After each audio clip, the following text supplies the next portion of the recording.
Bismillahirrahmanirrahim. Assalamu alaikum. Hope you all are fine. Now today's topic is growth and reproduction of bacteria. Growth and reproduction of bacteria. Majority तो आपने देखा है lysogenic, lytic cycle, वो सारा कुछ आपने देखा है। अच्छा, इसमें सबसे पहले कुछ एक दो चीज़ें हैं जो मैं आपको बता दूं कि बैक्टीरिया में या एक और बैक्टीरिया की बात नहीं करते, सिर्फ रिप्रोडक्शन की बात करते हैं कि रिप्रोडक्शन क्या होता है। तो reproduction is a process in which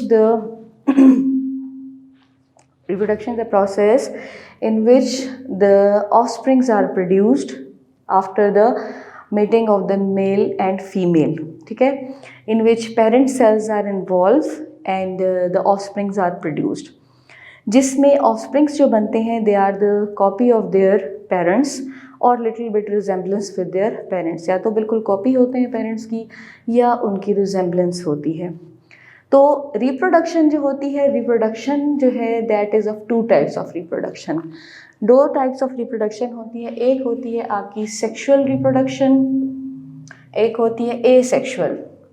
sexual reproduction और एसेक्सुअल रिप्रोडक्शन में क्या फ़र्क होता है? सेक्सुअल रिप्रोडक्शन जो आपकी होती है, it is the reproduction in which the mail and female gametes fuse together to produce an offspring. Offspring किसको कहते हैं? ऑफस्प्रिंग कहते हैं कि वो ऑफस्प्रिंग्स जो बच्चे होते हैं जो same age to their parents होते हैं या डिटो कॉपी होते हैं या लिटिल बिट रिजेम्बलेंस उनकी होती है उनके पेरेंट्स के साथ, ठीक है। तो that is the sexual reproduction. जब एसेक्सुअल रिप्रोडक्शन पे आते हैं तो here the gametes are not involved, ठीक है, and this reproduction takes place without the fusion of male and female gametes. अच्छा, इसमें एक चीज़ होती है जिसे हम कहते हैं hermaphrodite. Hermaphrodite are those organisms which have the same sex organ in one organism. ऐसा ऑर्गेनिज्म जिसमें मेल एंड फीमेल दोनों ऑर्गन्स मौजूद हों, that is called, that type of reproduction is called as the hermaphrodite organisms, ठीक है। तो ये आपका जो है रिप्रोडक्शन का पूरा हो गया डेफिनेशन। अब बैक्टीरिया में रिप्रोडक्शन कैसे होती है? Growth in bacteria means the increase in total population rather than increase the size और ऑर्गेनिज्म। रिप्रोडक्शन का मतलब बैक्टीरिया में ये होता है कि उसमें इंक्रीज़ होती है आपकी पॉपुलेशन, टोटल पॉपुलेशन। तो उसकी जो रिप्रोडक्शन होती है, growth in the bacteria means the increase in the total population. Bacteria में रिप्रोडक्शन का मतलब होता है कि ये इसके पॉपुलेशन को इंक्रीज़ करता है, मगर इंक्रीज़ का मतलब ये नहीं कि वो उसके साइज़ में या शेप में या उसकी ग्रोथ में इंक्रीज़ करे। यहाँ पर इंक्रीज़ का मतलब ये है कि increase in the population, population बढ़ाने में मदद देता है। Their growth is very fast and depend on suitable temperatures. इनकी ग्रोथ बहुत फास्ट होती है, लेकिन उस वक्त फास्ट होती है जब इन्हें अपने हिसाब से टेम्परेचर जो है मिलता है, सुइटेबल टेम्परेचर मिलता है, और अवेलेबिलिटी ऑफ द न्यूट्रिएंट्स, जब तक उनको खुराक ठीक मिलती है और जब तक उनको जो है उनका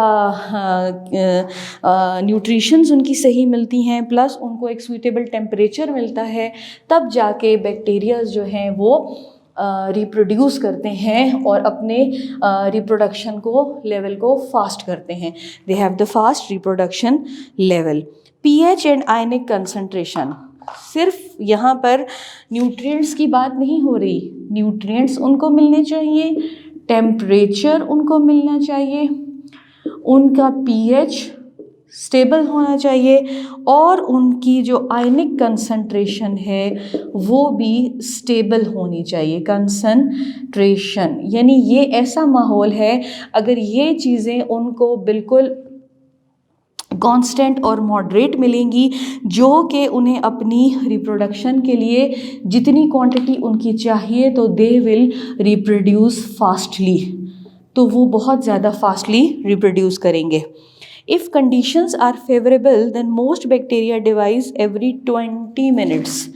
अगर ये सारी कंडीशंस फेवरेबल हैं और बैक्टीरिया के लिए इन सारी अवेलेबिलिटीज़ पूरी हैं, तो एक बैक्टीरिया जो है वो विदिन 20 मिनट्स डिवाइड हो जाता है into 2 bacterias. And then this bacteria after 20 minutes divide into 2, and this bacteria always divide into 2, and then this bacteria divides in 2, and this bacteria divides in 2, and this bacteria 2, and this bacteria 2। तो आप ये देखें, अगर 20 minutes में एक bacteria 2 बैक्टीरियम्स में divide हो जाता है तो विद इन 1 आवर कितना हो जाएगा? 20 मल्टीप्लाइड बाई 60, 0 0 6 0 0, 6 1 6, 6 2 12, 0 0 2 1, 12,000। तो एक घंटे में तकरीबन 12,000 बैक्टीरियाज बन जाएंगे। तो आप देखें कि इनकी रिप्रोडक्शन अगर इतनी फास्ट होगी फेवरेबल कंडीशंस में, तो कितने बैक्टीरियाज जो है वो एग्जिस्ट करते हैं। और यहाँ पर जो एग्जाम्पल जिस बैक्टीरिया की इन्होंने दी है that is E coli bacteria. E coli bacteria जो कि हर 25 मिनट के बाद 20 मिनट के बाद डिवाइड हो जाते हैं। The interval between 2 successive divisions is known as generation time. अब ये जो 20 मिनट हैं जो हर सक्सेसफुल डिवीज़न के लिए होते हैं कि एक बैक्टीरिया 2 बैक्टीरियाज में डिवाइड हो जाता है सक्सेसफुली, तो उसे कहते हैं जेनरेशन टाइम। वो उनका जेनरेशन टाइम कहलाता है। It is different in different species. Bacteria की जितनी स्पीशीज़ हैं उनमें ये टाइम डिफरेंट होता है डिफरेंट स्पीशीज़ के लिए, ठीक है। फॉर एग्जांपल कैसे मैंने आपको बताया कि बैक्टीरिया को अगर अवेलेबिलिटी मिले, माहौल मिले, अपने हिसाब से न्यूट्रिएंट्स मिले, नॉर्मल टेम्परेचर मिले, नॉर्मल पीएच मिले, आयनिक कंसंट्रेशन उसकी बिल्कुल मॉडरेट हो, तो उसकी फास्टली डिवीज़न होती है। और फास्टली डिवीज़न जो है वो क्या होती है कि हर बैक्टीरिया जो है वो आफ्टर 20 मिनट्स 2 बैक्टीरियाज में डिवाइड हो जाता है अंडर द फेवरेबल कंडीशंस, अगर कंडीशंस उसके फेवर में हों। और इसकी एग्जांपल जो है वो ई कॉली बैक्टीरिया है। जो टाइम स्पैन आता है एक बैक्टीरिया को 2 बैक्टीरियाज में डिवाइड होने के लिए, उसे हम जेनरेशन टाइम भी कहते हैं। और ये हर एक के लिए डिफरेंट होता है। जितनी स्पीशीज़ ऑफ बैक्टीरिया होती हैं हर स्पीशीज़ के लिए this generation time is different. Like अगर किसी का 20 मिनट्स है, किसी का 30 मिनट्स है, किसी का 25 मिनट्स है, तो it depends. The growth phase of bacteria, graphically इन्होंने रिप्रेजेंट किया है ग्रोथ फेज़ को। जैसे हमारे पास यहाँ पर सेल मेम्ब्रेन है लॉन्गिट्यूडनल स्केल पे और हॉरिजॉन्टल स्केल पे हमारे पास जो है ग्रोथ है, ठीक है। अब यहाँ पे आप देखें लार्ज फेज़, लॉन्ग और exponent phase, stationary phase and death phase. 4 phases से ये बैक्टीरिया गुजरता है। हम पहले डायग्राम बना लेते हैं ताकि इसको एक्सप्लेन करना हमारे लिए ईजी हो जाएगा। तो this is 1 2 3 1 2 4 6 8 10 1 2 4 6 8 and 10. Fine. From the 2 it starts here. From the 2 then it comes to the 8. 8 पे कर्व आता है और यहाँ से स्टार्ट हो जाता है। 2 पे आपका लैग फेस होता है, लैग फेस। ये आपका लॉन्ग फेस भी आप इसको कह सकते हैं, log phase. Lag phase, log phase, then stationary phase and then death phase. Fine, अब देखते हैं। There are following 4 phases of growth in bacteria. Bacteria में ग्रोथ के 4 phases होते हैं। Long lag phase, lag phase means no lagging, no growth, lag phase means no growth, lag phase means no growth.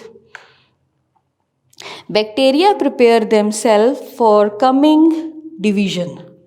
Bacteria अपने आप को ready कर रहा होता है उस डिवीजन के लिए जो कि अब होने वाली है। Adapting to its new environment and growth has not yet achieved its maximum rate. यहाँ पर वो सिर्फ अडेप्टेशंस ले रहा होता है जिसमें वो सिर्फ ये देखता है कि उसको फेवरेबल कंडीशंस के लिए उसको एक मैक्सिमम रेट पे जाना पड़ता है बैक्टीरिया को।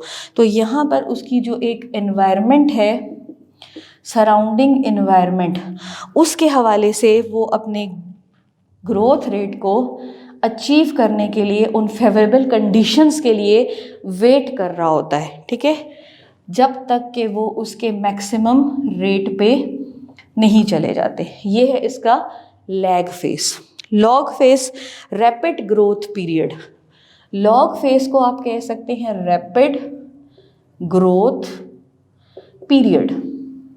अब रैपिड ग्रोथ क्या होगी? फास्ट ग्रोथ, ठीक है। Fast growth occurs at this phase in human. The disease symptoms develop during the log phase. अब ह्यूमन में जब बैक्टीरिया एंटर होता है तो वहाँ पर डिजीज़ेस जो है वो फैलना स्टार्ट होती है from the log phase. Human disease starts, ठीक है, in the log phase, and this here you said that it is a fast growth taking the favorable conditions. Develop during the lag phase, between phase, because the bacteria production attains such a high level which damage the tissue. यहाँ पर bacteria की जो growth है वो इतनी ज़्यादा हो जाती है कि उसकी जो प्रोडक्शन है वो हमारे टिश्यूज़ को डैमेज करना शुरू कर देती है। Damaging tissues, fine. Then stationary phase, equal birth and death rate. Stationary phase is equal death and growth phase, और birth phase भी कह सकते हैं आप, birth phase. After log phase, the growth slow downs because of shortage of nutrients. जब log face में वो अपने तमाम के तमाम फेवरेबल कंडीशंस को यूज़ करके फास्टली ग्रो करना शुरू कर देते हैं तो यहाँ पर स्टेशनरी फेस में इनके पास न्यूट्रिशंस कम हो जाती हैं, इनकी खुराक कम हो जाती है। Thus, the rate of reproduction and death of bacteria becomes equal. अब यहाँ पर दोनों चीज़ें इक्वल आ रही हैं। रेट ऑफ रिप्रोडक्शन यानी रिप्रोडक्शन हो तो रही है लेकिन जैसे जैसे रिप्रोड्यूस हो रहा है उस वैसे ही वो ख़त्म भी होता जा रहा है, वो डेथ भी होती जा रही है उसकी। और last phase is the death phase. In this phase death rate increases and reproduction rate decreases. यहाँ पे डेथ फेज में डेथ आपका रेट इंक्रीज़ करेगा और जो बर्थ रेट है वो डिक्रीज़ करेगा। and reproduction rate. It is due to the exhaustion of nutrients and accumulation of toxic waste. यहाँ पर अब मेडिसिन ले लेते हैं हम कोई ऐसी बीमारी के लिए, अगर कोई बैक्टीरिया अंदर चला जाता है और फास्टली मूव कर होता है तो हम 1-2 दिन के बाद मेडिसिन ले लेते हैं। जब मेडिसिन लेते हैं तो बैक्टीरिया की डेथ रेट जो है वो हाई हो जाता है और रिप्रोडक्शन रेट बिल्कुल ख़त्म हो जाता है। टॉक्सिक वेस्ट जितने भी हैं वो इसमें से निकलते हैं। तो this is the growth and reproduction of bacteria. Just once I will revise this for you so that you can understand this very effectively. So growth and reproduction. The growth and reproduction of the bacteria have 3 phases, that is 4 phases, that is lag phase, log phase, stationary phase and death phase. ठीक है, lag phase when the bacteria get accumulations and it will take the environments or then it will have a maximum rate of reproduction, so it will start its growth। यहाँ पर वो इंतज़ार कर रहा होता है कि उसे फेवरेबल कंडीशंस मिल जाएं ताकि वो एक मैक्सिमम रेट पर जब पहुँचे तो वो अपनी रिप्रोडक्शन शुरू करे। लॉग फेज में जो है बैक्टीरिया, लॉग मीन्स फास्टली, जहाँ पर बैक्टीरिया फास्टली रिप्रोड्यूस करना शुरू कर देता है, उसे सारी फेवरेबल कंडीशंस मिल रही होती हैं और ह्यूमन जो है वहाँ पर ह्यूमन डिजीज़ स्टार्ट होना शुरू हो जाती हैं, जो कि एक फैक्टर बनता है टिश्यू डैमेजिंग का। उसके बाद आपकी स्टेशनरी फेज़ आती है। स्टेशनरी फेज़ में जो बैक्टीरिया होता है उसका डेथ रेट और उसका जो रिप्रोडक्शन रेट है ये दोनों इक्वल हो जाते हैं। Equal to death rate is equal to reproduction. जैसे जैसे वो रिप्रोड्यूस हो रहा होता है उसी टाइम पर जो कुछ बैक्टीरियाज होते हैं उनकी डेथ होना शुरू हो जाती है, तो इसे हम कहते हैं स्टेशनरी फेज़। इसकी वजह ये होती है कि यहाँ पर बैक्टीरियाज को न्यूट्रिशंस जो हैं वो कम क्वांटिटी में मिल रही होती हैं। उसके बाद आ जाता है लास्ट डेथ फेज़, जहाँ पर बैक्टीरिया का जो रिप्रोडक्शन रेट है वो कम हो जाता है और जो डेथ रेट है वो इसका इंक्रीज़ करता है। रिप्रोडक्शन रेट डिक्रीज़ करता है और डेथ रेट इंक्रीज़ करता है, न्यूट्रिशंस बिल्कुल ख़त्म हो जाती हैं और यहाँ पर जो है तकरीबन एंटीबायोटिक्स अपना काम करना शुरू कर देते हैं और वो बैक्टीरिया को फास्टली ख़त्म कर देते हैं। ये सारे 4 फेजेस थे। आई थिंक आपको बहुत अच्छे तरीके से ये वाला टॉपिक भी अंडरस्टैंड हो गया होगा। नेक्स्ट हमारा टॉपिक है रिप्रोडक्शन ऑफ बैक्टीरिया। अभी तो सिर्फ आपको ये बताया था कि बैक्टीरिया जो है वो कैसे अपने फेजेस को कवर करता है। किसी भी ह्यूमन बॉडी में जब वो एंटर होता है तो वहाँ पर वो किस तरीके से अपने आप को एक लाइफ पीरियड में उसका गुजरता है। अब हम ये देखेंगे कि वो लाइफ पीरियड क्या है, वो रिप्रोडक्शन है क्या जिससे बैक्टीरिया जो है वो रिप्रोड्यूस करता है। ठीक है, reproduction. Bacteria reproduce both asexually and sexually. पहले ही आपको मैंने कॉन्सेप्ट इसीलिए दे दिया कि एसेक्सुअल और सेक्सुअल रिप्रोडक्शन में क्या फ़र्क है। तो बैक्टीरिया जो है वो एसेक्सुअल रिप्रोडक्शन भी उसमें होती है और बैक्टीरिया में सेक्सुअल रिप्रोडक्शन भी होती है। ठीक है, अच्छा, एसेक्सुअल रिप्रोडक्शन में बैक्टीरिया के पास जो प्रोसेस आता है उसे कहते हैं binary fission. Bi means to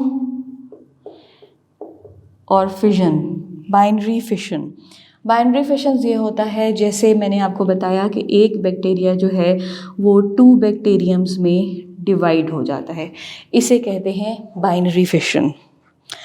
There is a single chromosomes having a circular DNA molecule. Here we have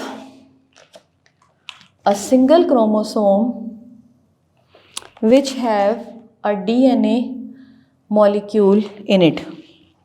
ये हमारे पास एक क्रोमोसोम है जिसके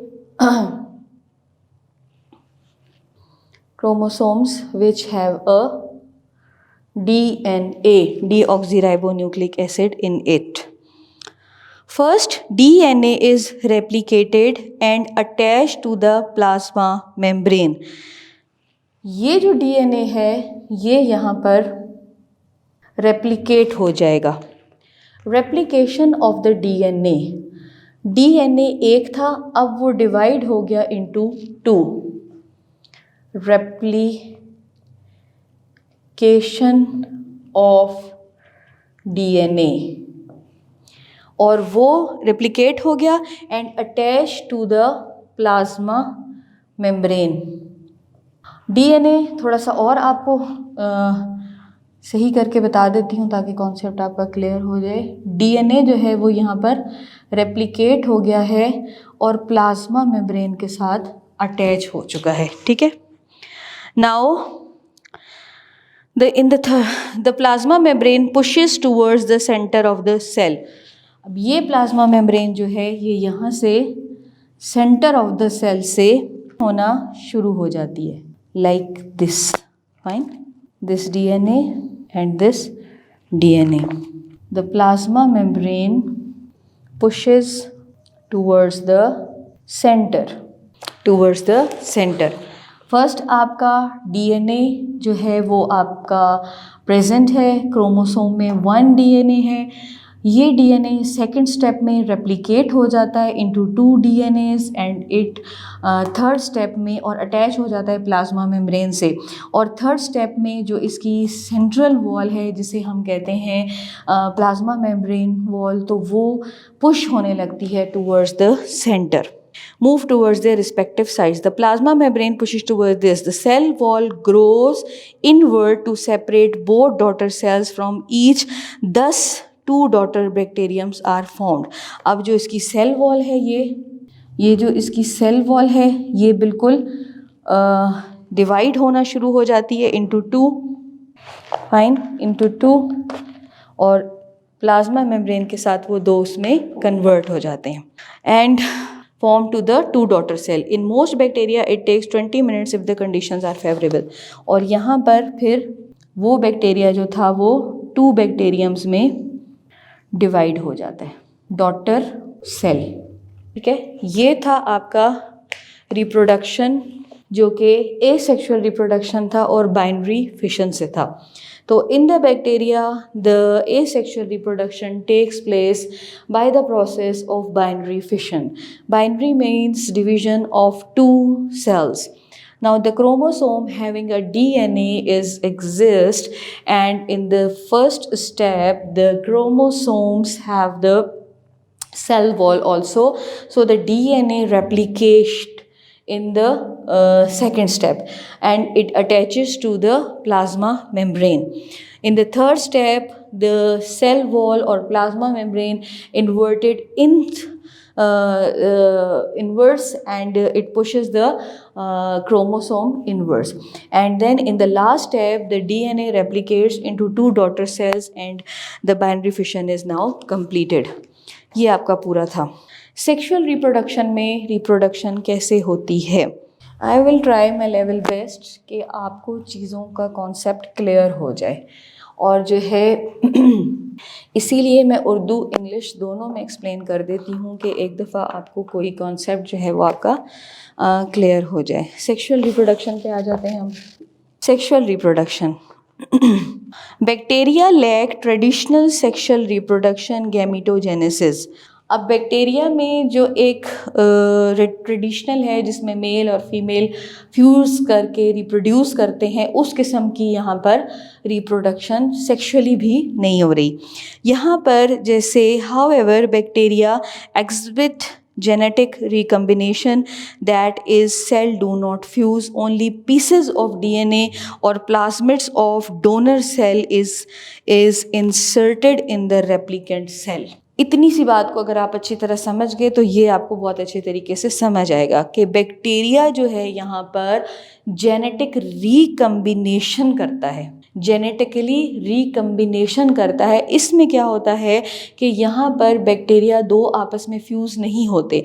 यहाँ पे ये होता है कि 1 पीस ऑफ DNA और प्लाज्मिड या 1 पीस ऑफ DNA और प्लाज्मिड जो है जो डोनर का होता है वो इंसर्ट किया जाता है डोनर सेल में। The process occurs by conjugation, इस प्रोसेस को हम कहते हैं कॉन्जुगेशन। हेयर द प्रोसेस, क्या प्रोसेस था दोबारा बता देती हूँ कि जो इधर जो बैक्टीरिया है, बैक्टीरिया वो रिकम्बिनेशन करता है, रिकम्बिनेशन करता है जिसमें जो DNA या प्लास्टिड्स होते हैं वो डोनर वो होता है जो दे रहा होता है, ठीक है। डोनर जो होता है वो रेसिपेंट में इंसर्ट करता है, ठीक है। ये डोनर है और ये रेसिपेंट है। तो ये क्या करता है कि ये अपना DNA इसके DNA में ट्रांसफ़र कर देता है और इस प्रोसेस को हम कहते हैं कॉन्जुगेशन। अब इसको हम डिटेल में पढ़ते हैं। ट्रांसडक्शन भी कहते हैं और ट्रांसफॉर्मेशन भी कहते हैं। फर्स्ट ऑफ ऑल कॉन्जुगेशन ही पढ़ते हैं कि कॉन्जुगेशन क्या है। It is the process by which one bacterium transfers genetic material to another bacterium through a tube formed by pili called conjugating tube or bridge. यहाँ पे कॉन्जुगेशन में अगर दो बैक्टीरियाज हैं तो उनके दरमियान में एक ट्यूब बनती है जिसमें से जो जेनेटिक मटेरियल है वो ट्रांसमिट होता है फ्रॉम डोनर टू रेसिपेंट, ठीक है, फ्रॉम डोनर टू रेसिपेंट। इसकी एग्जांपल या इसके डायग्राम को मैं आपको थोड़ा आपको क्लियर हो जाए। मेरा असल में कॉन्सेप्ट ये होता है कि आपका कॉन्सेप्ट क्लियर हो जाए। मेरी कोशिश यही होती है कि आपके कॉन्सेप्ट्स क्लियर हो जाएं, ठीक है। अब इसमें हम ये देखते हैं कि एक हमारे पास क्रोमोसोम है ये और एक क्रोमोसोम है ये। दो क्रोमोसोम्स हैं हमारे पास। एक हमारे पास है F+ जिसे हम कहते हैं मेल, और यहाँ पर है हमारे पास F- जिसे हम कहते हैं फीमेल।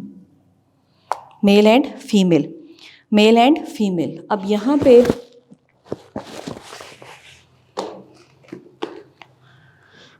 जो मेल है उसके पास ये DNA मौजूद है, ठीक है, और जो फीमेल है उसके पास एक इस तरह से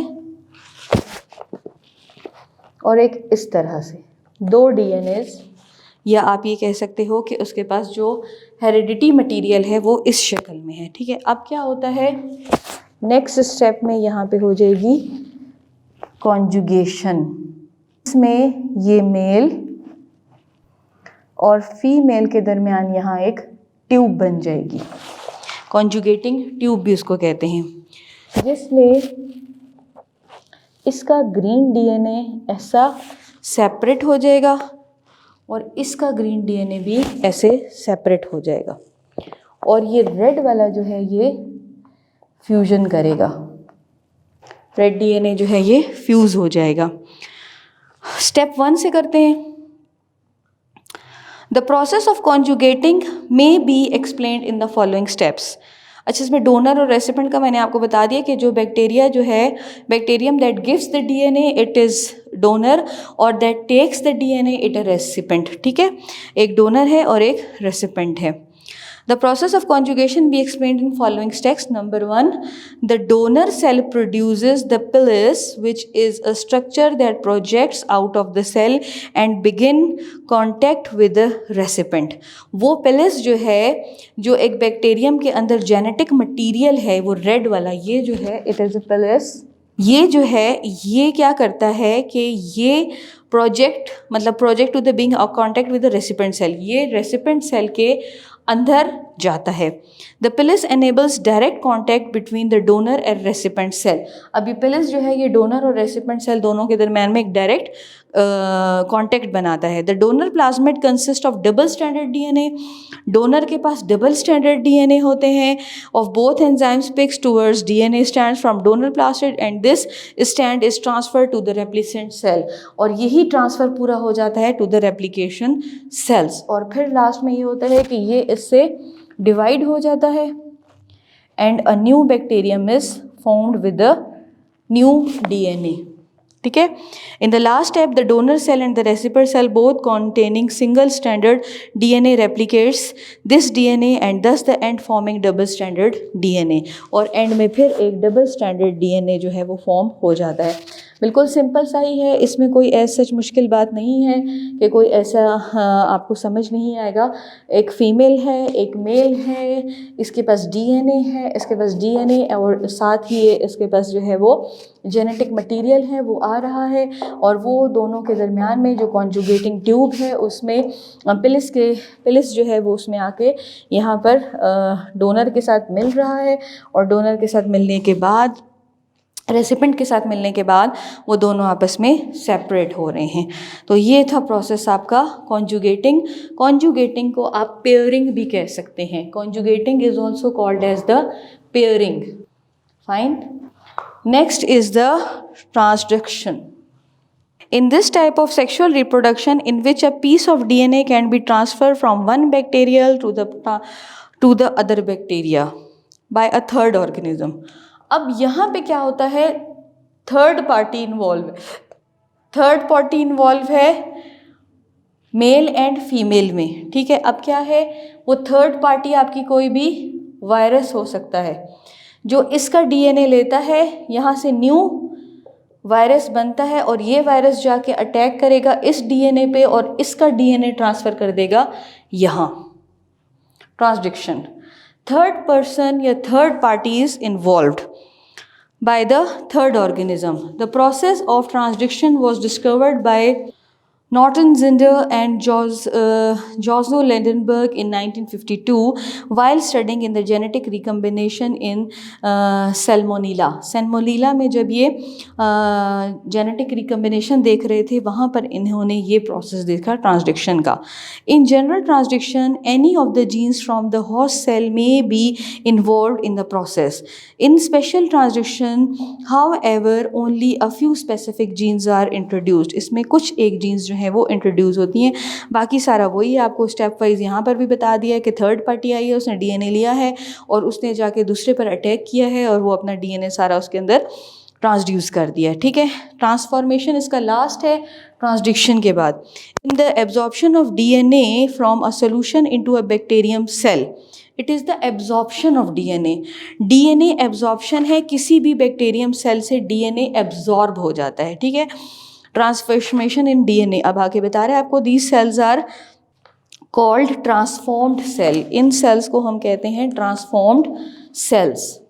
फॉर्मेशन, ट्रांसफॉर्मेशन का मतलब ही यही है कि वो ट्रांसफ़र हो जाता है from one two another. It is the absorption of DNA. It is the absorption of the DNA from a bacterium cell. From a bacterium cell. These are called as transformed cell. The fragments of DNA are released after the death of donor bacterium to its surrounding environment. अब वो मैंने आपको बताया था कि जब bacteria burst हो जाता है, बैक्टीरियोफेज, और वायरसेस सारे बाहर आ जाते हैं, तो वायरसेस के साथ के कुछ पीसेस ऑफ बैक्टीरियाज अंदर बच जाते हैं. कुछ पीसेस ऑफ बैक्टीरियाज जो हैं वो अंदर बच जाते हैं. जब ये ब्रस्ट होता है तो ये ऐसे ब्रस्ट हो गया, तो वो डीएनए के पीस ऐसे सराउंडिंग्स में चले जाते हैं, एनवायरनमेंट में, ठीक है. Now, if one of the released DNA fragment contacts a species of bacterium that is capable of transformation, the DNA fragment may be bound to recipient and is taken inside. अब कोई भी एक recipient bacteria यहाँ पे है और इस DNA का जो ये पीस यहाँ पे था वो आया और वो पीस इसके अंदर चला गया और उसका जो अपना बैक्टीरिया था, DNA था, वो इसके साथ मिल गया, like this. Fine. The DNA fragment may be. Griffith 1928 proved the process of transformation while experimenting of the pneumococcus, the bacteria which cause pneumonia. Respectively, the transformation is present for a brief period when the cell have reached the end period of active growth. ये तब तक होगा जब cell जो है वो active growth तक involve रहेगा. At this time, they develop specific receptor sites in the walls. इस टाइम पर इनकी बॉडी में के एक रिसेप्टर साइट्स बन चुकी होती हैं जो उन पीसेस ऑफ डीएनए को रिसीव करती हैं. Normally E coli does not picking foreign DNA. E coli bacteria जो है उनके अंदर ये पावर नहीं होती कि वो बाहर से आने वाले किसी फॉरेन डीएनए को एक्सेप्ट करें, but it can not do in the presence of calcium chloride. और ये कैल्शियम क्लोराइड की प्रेजेंस के दौरान नहीं हो सकता. इसके बाद हम देखते हैं importance of the bacteria. Bacteria का हमने सबसे पहले स्ट्रक्चर देखा, फिर शेप एंड साइज़ देखा, फिर शेप एंड साइज़ के बाद हमने उसकी ग्रोथ देखी, न्यूट्रिशन देखी, फिर न्यूट्रिशन के बाद हमने उसकी ग्रोथ देखी, रिप्रोडक्शन देखी, फिर अब रिप्रोडक्शन के बाद हम उसकी इम्पॉर्टेंस देख रहे हैं. ठीक है, तो इम्पॉर्टेंस क्या है bacteria live everywhere because they have ability to survive in all conditions. हर जगह पे बैक्टीरियाज होते हैं और क्योंकि बैक्टीरियाज के अंदर एक पावर होती है कि ये हर जगह पे सर्वाइव कर सकते हैं। जैसे पीछे मैंने आपको बताया था कि हॉट इन्वायरमेंट में भी रहते हैं, कुछ सॉल्टी इन्वायरमेंट में भी रहते हैं, तो ये बैक्टीरियाज जो हैं हर किस्म के इन्वायरमेंट में सर्वाइव कर सकते हैं। They can adjust themselves according to the environment, this exhibit green ecological and economic importance, they are useful as recyclers of the nature. ये हर माहौल में रह जाते हैं, इसलिए हम ये कह सकते हैं कि ये जो हमारी नेचर है उसकी रिसाइकलिंग कर रहे हैं, यानी उसको तोड़ते हैं, फोड़ते हैं, फिर बनाते हैं, तोड़ते हैं, फोड़ते हैं, फिर बनाते हैं।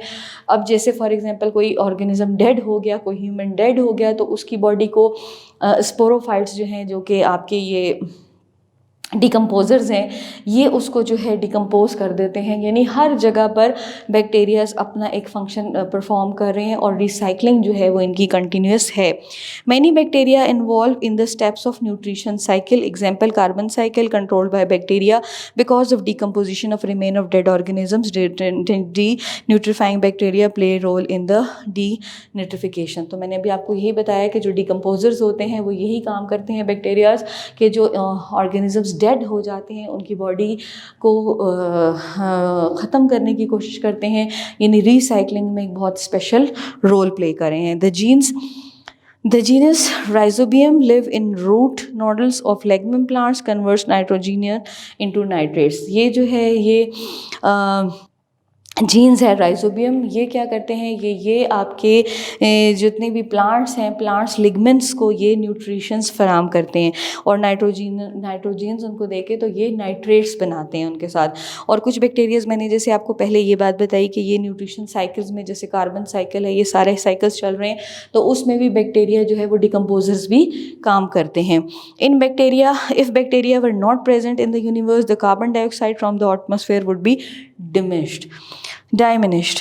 अच्छा, thus they would be being photosynthetic and possibly non life on that। और जाहिर है जब बैक्टीरिया नहीं होंगे तो ये जो लाइफ साइकिल एक चल रही है वो अपनी कंप्लीट लाइफ साइकिल जो है वो नहीं चलेगी। ठीक है, तो लाइफ साइकिल जो है बैक्टीरिया की एग्जिस्ट ऐसे ही करती है, जो लाइफ साइकिल इसमें चल रही है।